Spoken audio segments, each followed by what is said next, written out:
What tires am I running on my personal bike, and what are some tips for those that are just trying to get into gravel riding? Those questions and more in this video. Welcome back, Pathless Peddlers, and today I am doing another Patreon Q&A. As you guys know, this channel has no major brand sponsorship. Yes, you see lots of bikes come in and out, but I don't actually get paid to do bike reviews. I send them back, and we've decided on the channel not to have a major brand sponsor just so we have a little bit more editorial control. Downside is that we do have to rely on other sources of income, so that's why we slang the merch like stickers and pins and patches and postcards, but are also trying to grow a Patreon community so we can create bike content without having to appease the industrial road complex. All that to say that if you do appreciate our take, consider joining the Patreon community. And speaking of Patreon community, I asked folks there about 2 weeks ago what some questions that they want answered, so let's get to it. So Ryan Kerr asks, what are your go-to bike foods,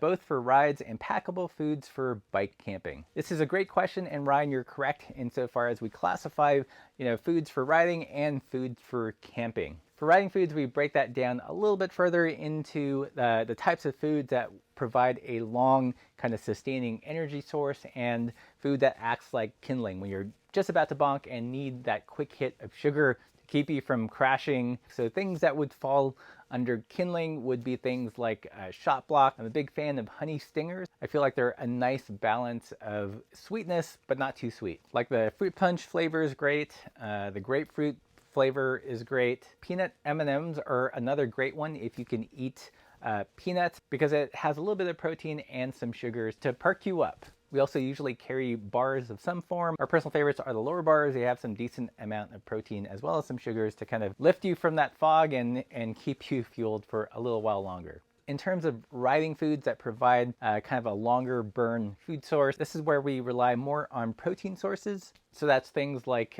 beef jerky. We'll usually have a couple of meat sticks packed into a bag. Apologies in advance to all the vegans out there. If we know we're going on a really long ride, sometimes we'll stop by and pick up a breakfast burrito with bacon, eggs, and potatoes and eat off of that over the course of a long ride. Bananas are an interesting food source because the riper they are, the more sugary they are, but if you eat them while they're green, they kind of act more like a slow release starch. So bananas can act as both kinds of food. And of course, the PBJ sandwich, or if you're going ultralight, peanut butter and jelly in a tortilla. So that's riding foods. For bike camping foods, we tend to cook real food where we can. If we're doing a quick overnighter, just to be honest, sometimes we'll buy multiple burritos, have one for dinner and have one for breakfast. And for us, that's a great S240 or overnight food solution. If we're camping over a couple of days, usually we'll have some kind of starch. One really easy one to carry is Idahoan potatoes. You just boil some water, mix that up, and that becomes the starch base. And in that, we'll mix in some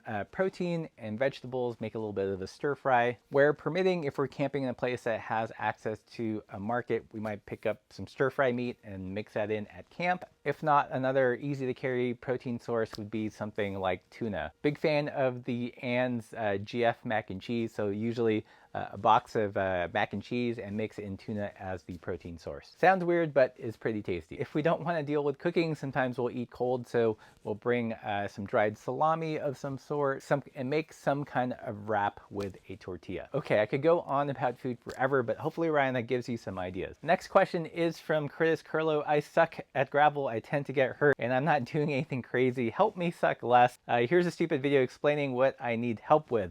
And Curtis went through the trouble to framing his problem in YouTube video form, which is a first. Thank you, Curtis, for doing that. So the thing about gravel riding, depending on which discipline you're coming from, if you're coming from road or from mountain biking, or if you're a commuter, your level of difficulty getting into gravel is going to be different. Curtis, it sounds like you're mostly a road cyclist, and we were in the same boat, about a decade ago. And when we first started riding gravel, we were very trepidatious because it seemed kind of scary and loose and unknown. But over time, we did grow some comfort, but it does take time. In terms of general tips, it sounds like you're doing a lot. You've got wide 650B tires. Hopefully they're not pumped up too hard. Definitely look at tire pressure. That would be the first thing I would look at. So for me, I weigh about 175, 180, and my tire pressure is usually maybe upper 20s in the rear, mid to low 20s in the front. and that is with 650B by 47mm tire. The heavier you are, the more air you got to put in there, but the lighter you are, the more flexibility you have with the low end. This will help you both in suspension, but also some grip and some float. That said, just because you have the right tires and the right tire pressure doesn't mean you can plow through any kind of gravel, which it sounds like you have experienced. And this is where I'm going to let out a little dirty secret about gravel riding, that yes, although we seek out unpaved roads with gravel, it doesn't mean that once we're on those roads that we're going to purposely plow through them. You actually want to avoid as much actual gravel as you can when you're gravel riding. I know it sounds weird. One way to do that is when you see a gravel road is to read the gravel. Look at it as kind of a series of mini roads or mini trails that you're going to navigate upon. And you want to avoid the deepest parts of gravel, so that tends to be in the low spots of a road. So if it's double track, there's going to be some natural indentations, and you definitely want to ride on the high spots so you can avoid the deep loose gravel as much as possible. If you're going around the curve, the gravel tends to settle on the inside part of the curve, so you definitely want to ride on the higher outside part. This is definitely key when you're doing a fast descent, is to anticipate where gravel is going to pool and position yourself so you're safely away from it. Other things I would suggest is to just keep your speed in check. It's not road riding. The surface is a lot more dynamic. Think of it as a gravel tax in terms of speed. It's okay to be a little bit slower. You're not going to match your pavement speeds when you're gravel riding. And this will generally help you stay out of trouble, especially going too fast on a descent. Other things you want to keep in mind is that you do want to keep yourself fairly loose. You don't want a death grip on the bars. The bike is going to dance beneath you a little bit, and that's okay. It's kind of this dance between control and chaos. So you're looking for this controlled chaos. If you try to wrangle too much control from the bike, that's when things usually go sideways, literally and metaphorically. So know that the bike is going to do its thing and it's going to be okay, and you kind of have to ride it a little bit. On top of that, the looser the terrain is, the less you want to, grab a fistful of brakes, because that's when you'll break traction and the rear wheel will slide out, or the front wheel will slide out. So feather those brakes, control your speed from the offset so you're not in the position where you have to grab a handful of brake. And when you do brake, you want to brake with the bike upright, moving in a straight line. If you break traction during a turn or when you're canted over, that's when you'll slip and fall out. So if you do any hard braking, do it when you're in a straight line. So worst case scenario is that your rear tire will slip, but you'll still be moving forward. On top of that, I also tend to descend pretty conservatively when I'm riding gravel. So I'm not banking the bike, I'm keeping it fairly upright. Yes, I lose some speed on the descent, but I save some skin. So learn to read the gravel and anticipate where the higher spots of the road are. Check your speed. If you're going to brake hard, brake in a straight line. Otherwise, feather your brakes. When descending, keep it nice and chill and party pace, and don't lean the bike over. Avoid the low, deep spots of gravel in the road, and take a deep breath and have fun. So hopefully, Curtis, I answered some questions. There's a lot of nuance, but hopefully that will put you in the right direction. Okay, this is a question from Michael Mann. What tires do you currently have mounted on wheel sets? And if you had to narrow your personal choices of currently available tires down to the ones you need to have, what would they be and why? So I just checked my personal bikes, and it's an odd mix of tires. Currently on the Riv, I am running the Ultra Dynamico Rosés. I think they're 650B by 48 or 49.9. Whatever weird number Ron came up with. And on my Crust and my Polyvalent, I'm actually running the same set of tires right now.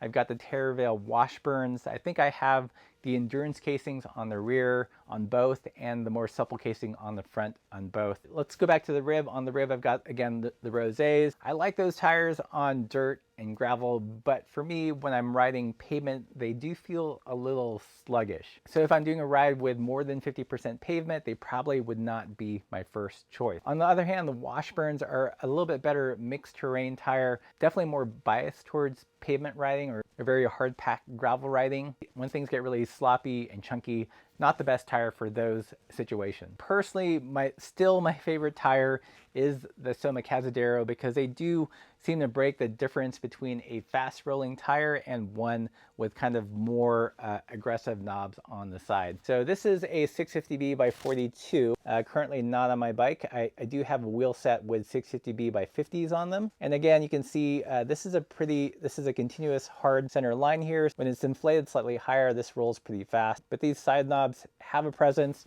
and when things get a little bit loose or muddy, they actually do something. So these tires, currently still my favorite tire. I do have another wheel set. It's not currently on the bike. It's got the OG Compass tires, 650B by 47 smooth chevron file tread. And those probably still might be the most supple tires that I've ridden. Really pliable sidewall, fast rolling and smooth. I don't ride them as often just because I'm testing lots of tires, and lots of places I'm riding just require more tread these days. Second part of your question, maybe a breakdown from your perspective. Advantages and disadvantages of 700C 29-inch tires, 29er-inch tires, and advantages, disadvantages of 650B by 27.5 tires. Assuming you can get an identical tire in 700 and 650B, ultimately it's about frame size and geometry and handling. If you've got a larger size frame and you can run the 700 size tire and doesn't affect the trail in the front end or give you toe overlap, then definitely run those. If you're riding a smaller frame and the 700C version of the tire makes the trail too high or gives you too much toe overlap, definitely go 650B. Personally, if I were the size and I could run both, I would probably still go with 650B. And here's why. I think the wheel is going to be ultimately marginally lighter, marginally stronger because of the shorter spoke. There's a little bit less tire, so you still get that volume, that compliance and suspension, all for a lighter weight package. I know I'm not a weight weenie, but just saying. And typically that will also give you more clearance for mud. So if you know you're gonna be riding and things are gonna get muddy, you're just gonna have more clearance in 650B. Also, most likely you'll have the opportunity to run fenders if you want. So weight, mud clearance, ability to run fenders, I think those are still pretty big advantages for 650B over 700 in identical tires. Okay, so I've been talking for a long time. Hopefully some of these answers were helpful. And if you like this content and want to support it, stop by the shop, buy some stickers and patches and all that good stuff. Or better yet, join us in the Patreon community where you can help keep the lights on and also get some sweet discounts from brands that we love. And as always, everybody, keep the supple side down.